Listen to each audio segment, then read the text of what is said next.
Hey, what's going on, everyone? This is Akeem from Candles Cartel. Wanted to kind of get into the new blog that I created here. Just talking about candle scents. So you can see it, move my head so you can kind of see it here. Candle scents and harmonic vibes, kind of touching on what we discussed last time. So last time we were discussing candle scents and frequencies, and I kind of just summarized it at the beginning. So for folks who don't know, air traffic control radio signals amplify a certain sound, and that's how they're able to communicate with planes and that sort of thing. And lavender gives off 118 megahertz, which is on the same spectrum of radio waves of an air traffic control center. So it's kind of giving you the power, the potency of that signal. How it kind of, why does it matter, kind of breaking it down. That gets into the fact that the oil itself from what you're breathing in gets into the cells of your body and may be raising their vibratory rate. Obviously, there's more information being sent on this. And what I found out, got kind of cool, is that harmony in candle scents. So what you get here is something called the seventh harmonic frequency. Without getting too deep in the weeds, seventh harmonic frequency essentially is just a spectrum of different harmonies that you can basically pick up on a radio, and one of them is of the spectrum of 114.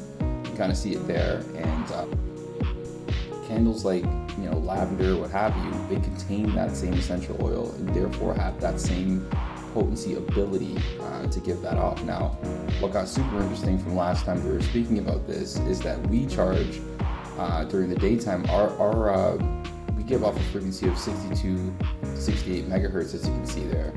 And a healthy body is determined by this, and we have a source that you can kind of check out that talks about that. And the whole point of this is that so far in our understanding, we know that things like insomnia, anxiety, hair loss, headaches, all sorts of things can be taken care of from things like lavender, which has its own potency effect, its own history with every nation, every people in the world has had some sort of experience with this. And it kind of goes into this. Now, we kind of touched on this before, and I'll kind of summarize or at least generalize some of these things to give you a reference point. Let's just talk about this. Wireless charging can go from 50 to 60 hertz for what it needs radio signal wise in order for it to work and charge your phone. We use that technology now. An idle room, maybe just like idle, you're coming into a kitchen or a living room or something, it might be like already at a 20 hertz to 200 hertz frequency just by itself.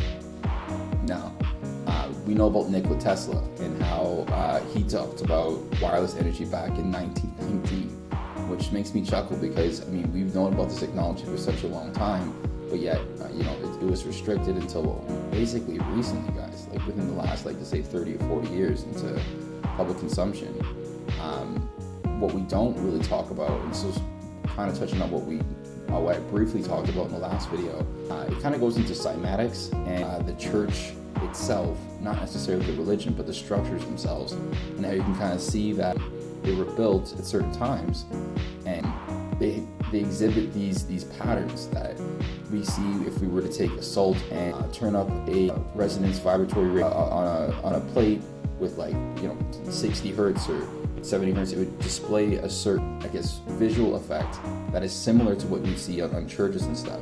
My point in the article was basically, if you took a candle, burnt it in a church, and burnt that candle within a church on something like St. Michael's ley line, which naturally stretches, you can't really see it, but UK all the way throughout Europe, and goes all the way into the ocean essentially, but it's a very straight line that's confirmed. It's called St. Michael's ley line. If you want to check that out, I'll send a link about it below.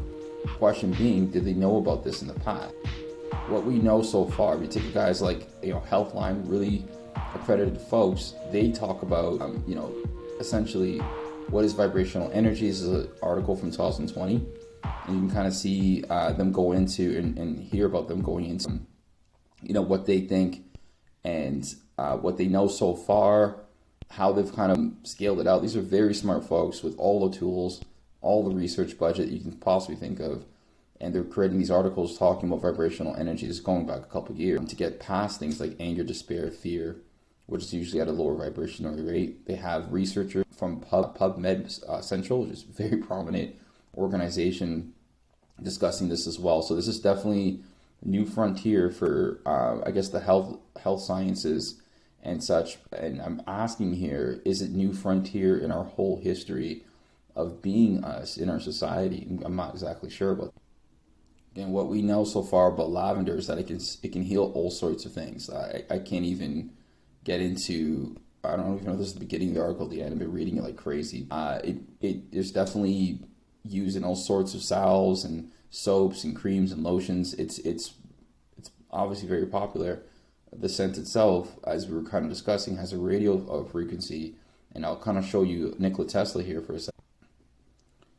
Did he kind of understand that these sorts of elements charge our very air, and we can use it for wireless technology? Did they know it in the past? When you think about things like the pyramids, think about things like this, where we didn't discover the speed of light till I would say something recently. I don't know the exact date. I'm sure someone could probably comment and let me know. But we do have the coordinates for the Pyramid of Giza, which just so happened to be almost to the absolute number of the speed of light. How would they know things like that? Also, you don't find any pharaoh tombs within these structures. What would they actually use? Maybe energy resonance and possibly some sort of amplifier?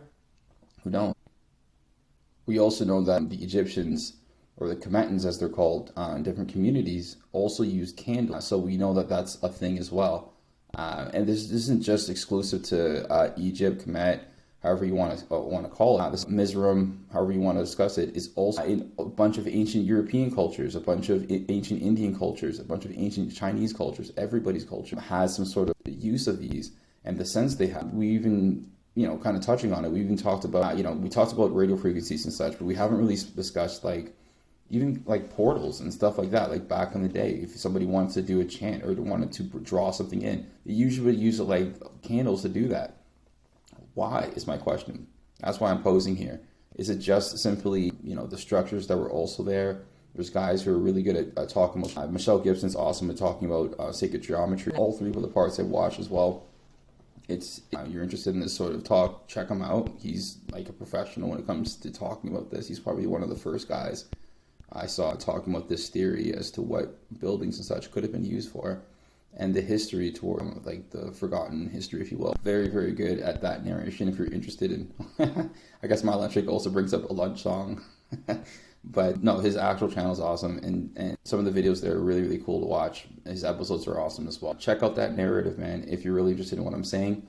Outside of that, man, that's really was what the blog was about, though. Just really talking about the fact that there are harmonic frequencies coming from candle scents, and we obviously are still discovering in our natural modern timeline here. We're discovering what candle scents can do for the human body, how it heals the mind, that sort of thing. But not necessarily candle scents, but the actual essential oils behind them.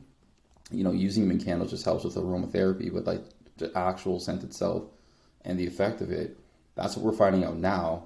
And, I posed the question in the article there, basically, did they already know about things that Tesla was kind of breaking through and talking about before? And what I showed you after that, essentially just kind of summarizing here, is different YouTube articles or YouTube channels talking about a possible ancient past and how recent it is to our timeline. And I implore you check it out if you are interested in that. And they start talking about cymatics. I'm trying to go to it here. You can kind of see it here. Salt patterns and cymatics that they have in the video, and how that correlates with the South African infrastructure they found in something called Adam's Camp. And that's really it from us here at Cannabis Cartel. Huge thank you for checking it out. We'll come out with different blogs talking about things like this, talking about different candle benefits. You can always check us out there, and I'll post them in our Only Blogs playlist. I'm sure you enjoy the name, eh? And subscribe. Comment below, let us know, and as well as if you want to check out the website, go ahead. There'll always be a link there. And thanks a lot once again for checking it out. Take care.